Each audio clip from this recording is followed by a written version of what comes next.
네, 안녕하세요. 오늘 국제중재실무회와 한국사내변호사협회가 공동으로 주최하는 웨비나에 이렇게 시간 내서 참석해 주셔서 대단히 감사드립니다. 저희가 오늘 준비한 내용은 2021년 화두가 되고 있는 효율적인 중재 절차, 새로운 패러다임의 장이 되고 있는 기술, 금융, ESG 이슈와 국제중재 절차의 접목을 다루고 있으므로 흥미로운 논의 시간이 되시길 바라겠습니다. 안녕하세요. 피터 앵김 한민호 변호사입니다.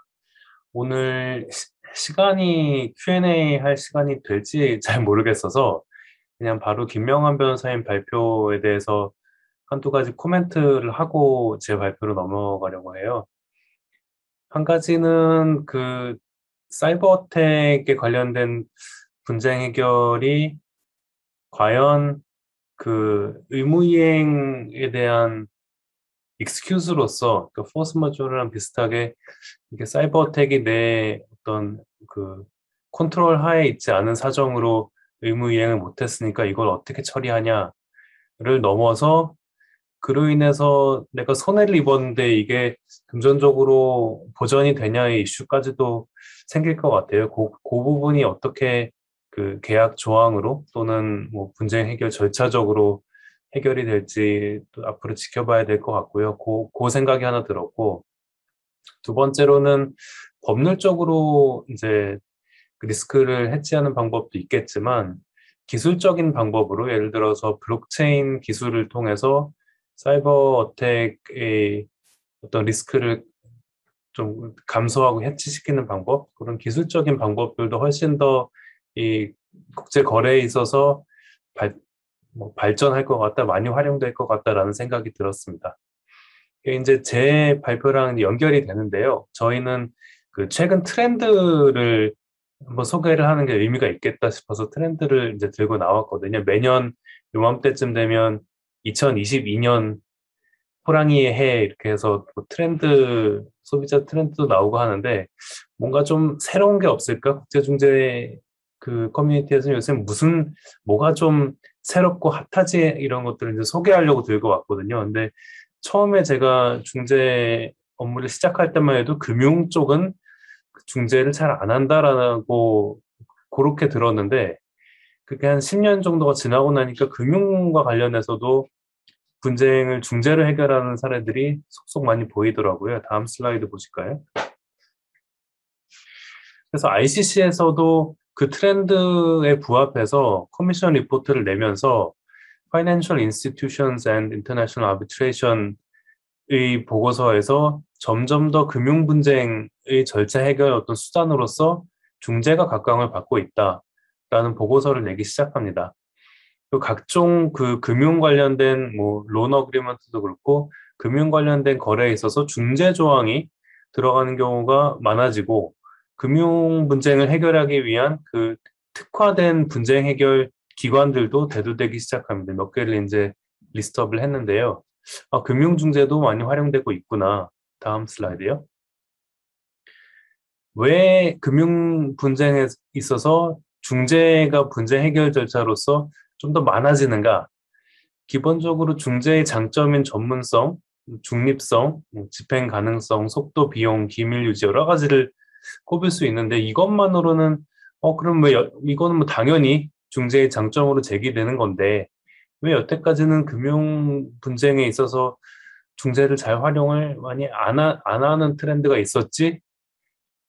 그런 인식이 있었던 것 같아요. 중재는 예측 가능성이 소송보다는 조금 떨어진다라는 인식이 있지 않았나 싶습니다. 근데 그게 그 금융 분쟁을 이제 좀 경험을 하면서 충분히 전문성이 있고 오히려 국내 소송에서 있는 그런 그 페널티 그 아니면 뭐그 그 피널 데미지 같은 뭐 그런 그 예측 못하는 오히려 그런 요소들이 많지 퓨니티브 데미지, 예, 중재가 오히려 예측 가능성이 있는 분쟁 해결 수단이다라는 인식이 생긴 것 같아요. 다음이요. 언론에 이제 보도되는 어떤 사례들이 과연 금융중재로 다뤄지냐? 펀드에서 주주들을 모집하면서 예를 들어서 그 투자에 대해서 환매 중단한 사례에서 환매 청구를 하고 또 그 투자자가 펀드 상대로 손해배상 청구를 하는 요런 건들도 이제 중재로 보이기 시작한다. 이제 언론 보도를 통해서 그 사례를 하나 갖고 왔습니다. 다음이요. 그러다 보니까 금융중재에서 형사적 쟁점이 굉장히 많이 두드러지게 보이게 되는 겁니다. 투자자를 모집함에 있어서 사기적인 요소가 있다든지 그 형사적 쟁점이 그 계약에 어떤 영향을 미치는지가 중재에서 점점 쟁점으로 다퉈지는 거죠.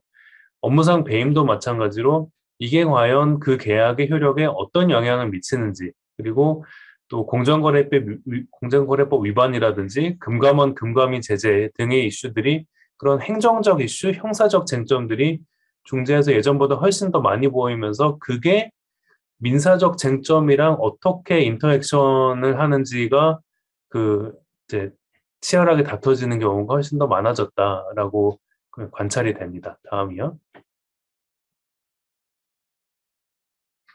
프로젝트 파이낸스도 이제 분쟁을 중재로 하는 투자자 중재 영역으로 들어오는 모든 관련된 트렌드로 소개를 해드리려고 하는데요.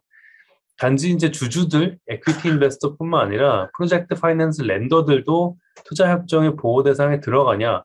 워낙에 이제 대규모 국제 프로젝트에서 프로젝트 파이낸싱이 활용되는 경우가 많아서 이 경우에 국가가 취하는 조치에 대해서 투자자 중재도 이게 이용이 가능한 건가? 렌더도? 다음이요. 최근에 포티곤 에이지 대 스페인 사건에서 재생에너지 프로젝트를 위한 렌더가 프로젝트 파이낸스 론을 실행을 했는데 스페인 정부가 인센티브랑 상환 제도를 철폐하는 바람에 렌더가 이거는 내가 예상했던 이 론 투자의 어떤 기대치랑 다르잖아 하면서 중재 신청을 했었던 사건에서 이게 과연 투자자 중재에서 보호되는 그 투자에 해당하는가? 그 이슈가 됐었는데요. 프로젝트 파이낸스도 투자자 중재 이용이 가능하다라고 결정이 내려지면서, 훨씬 더 광범위하게 금융투자 또는 이 론에 관한 것들도 중재 포섭이 가능하구나라는 게 이제 화제가 됐었던 사건입니다. 저는 이제 여기까지인데, 앞으로 금융과 관련된 분쟁들이 중재로 더 많이 해결되는 트렌드가 확산되지 않을까 예상이 되고요. 그걸 한번 지켜보시면서 2022년도에도 한번 좀 흥미롭게 관찰해 보시면 좋을 것 같습니다. 제 발표는 여기까지고, Q&A 할 시간이 되는지 모르겠는데 김선영 변호사님께 마이크를 넘기겠습니다. 고맙습니다.